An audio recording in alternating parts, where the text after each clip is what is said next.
안녕하세요. 시립은평노인종합복지관의 강사 조기양입니다. 한 주 동안 잘 지내셨어요?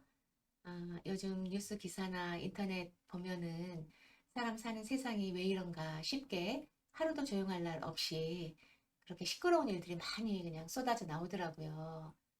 젊을 때는 또 젊은 대로, 나이 들면 또 나이가 든 대로, 왜, 무엇 때문에, 뭘 위해서 우리가 인생을 사는지를 제대로 생각할 겨를 없이 그냥 당장의 눈앞의 것만 생각하면서 살게 되는데요.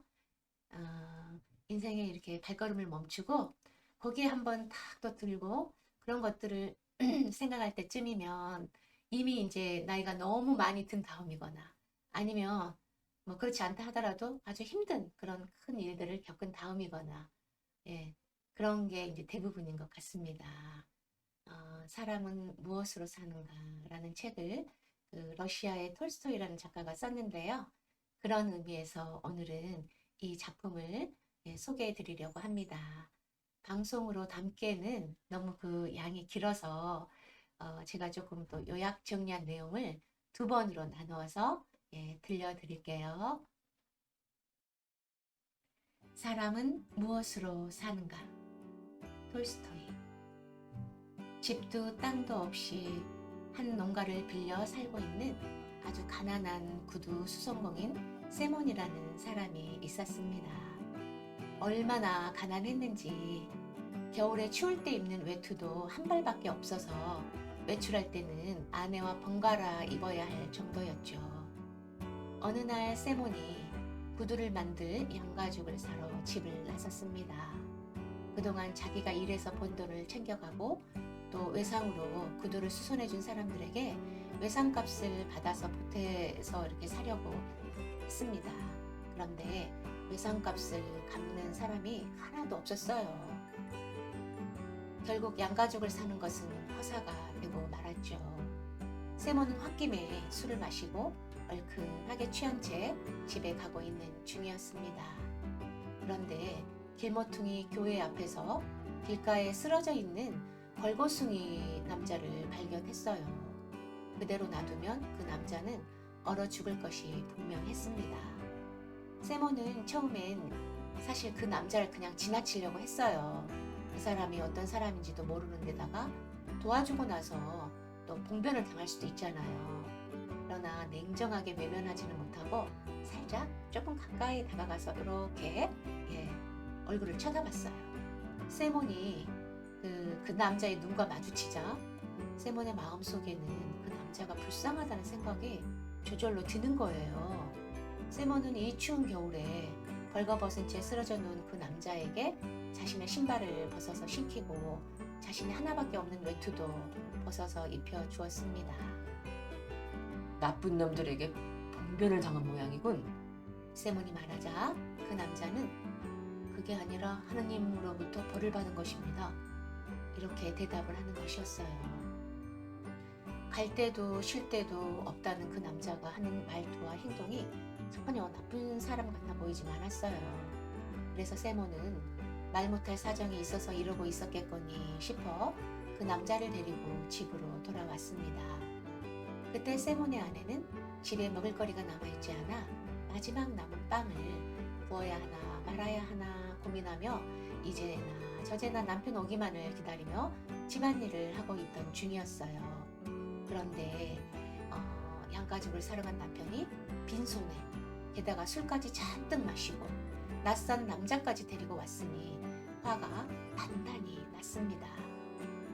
세몬의 아내는 어찌나 화가 났는지 남편에게 옛날의 잘못까지 들춰가며 온갖 욕설을 퍼부었습니다. 한창 남편과 싸우던 아내는 두 손을 얌전히 무릎 위에 놓고 고개를 숙이고 눈을 감은 채 긴 의자 한쪽에 그 끝에 앉아서 숨이 막히는 듯한 표정을 짓고 있는 그 남자를 보게 되었습니다. 구두장의 세몬의 아내는 어쩐지 그 남자가 불쌍하다는 생각이 들었죠. 그래서 따뜻한 차와 함께 마지막 남은 빵을 구워 함께 나누어 저녁을 먹고는 잠자리를 제공하고 입을 옷도 내주었습니다. 하느님께 벌을 받고 있는 중이라는 그 사나이의 이름은 미하일이라고 했습니다. 며칠이 지난 후 세모는 미하일에게 이렇게 말했습니다. 자네와 우리가 이게 같이 살면 일을 해야 하네. 어떤 일이든 하겠다고 대답한 미하일은 세몬에게 구두 수선일을 배웠습니다. 그런데 이게 웬일입니까?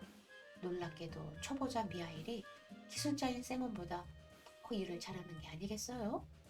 머리가 영리해서 시범을 보이기만 했는데도 그냥 너무나 잘 따라하는 것이었어요. 주변에 미하일이 아주 구두를 잘 만든다는 소문이 자자하게 났어요. 그러자 세몬은 아주 많은 돈을 벌게 되었습니다. 그렇게 시간이 지나던 어느 날 엄청나게 몸집이 큰 거인 신사가 세몬의 구두가게를 찾아왔습니다.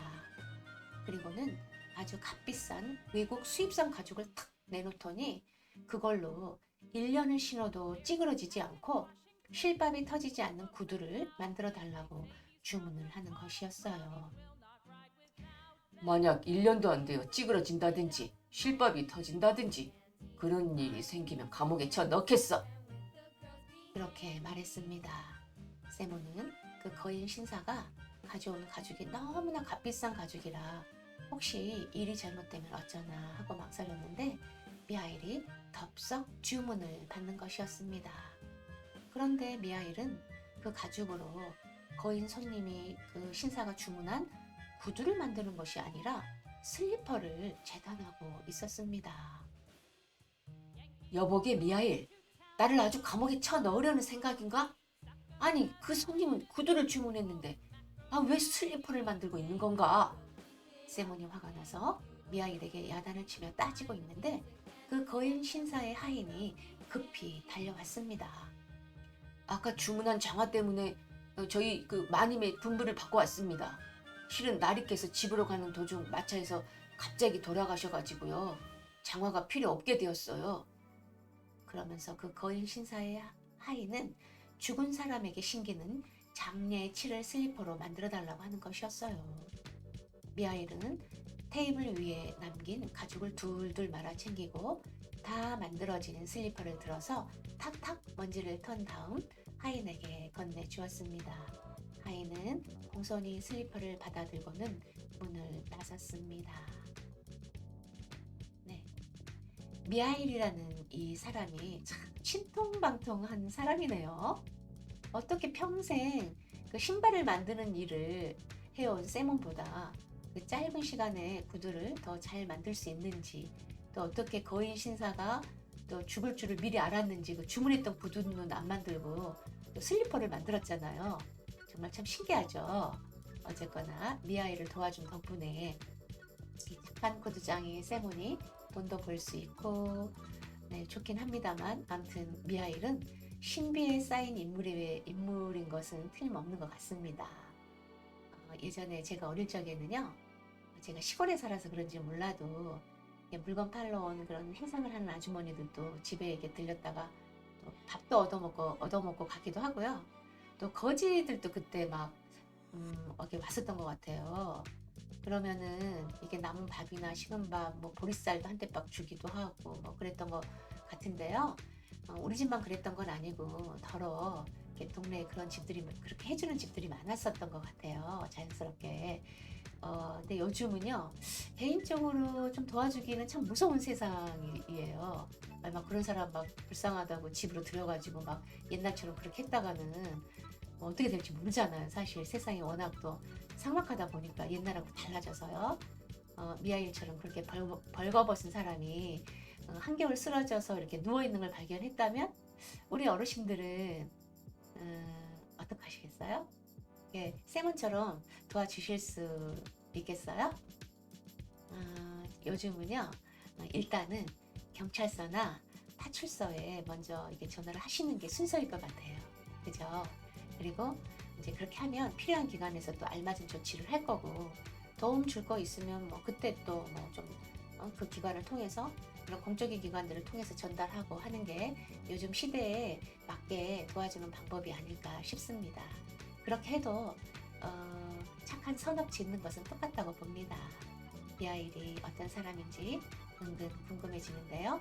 다음 시간에 마저 그 뒷이야기를 들려드릴게요. 네, 그럼 다음 시간에 뵐 때까지 건강 조심하시고, 네, 안녕히 계세요.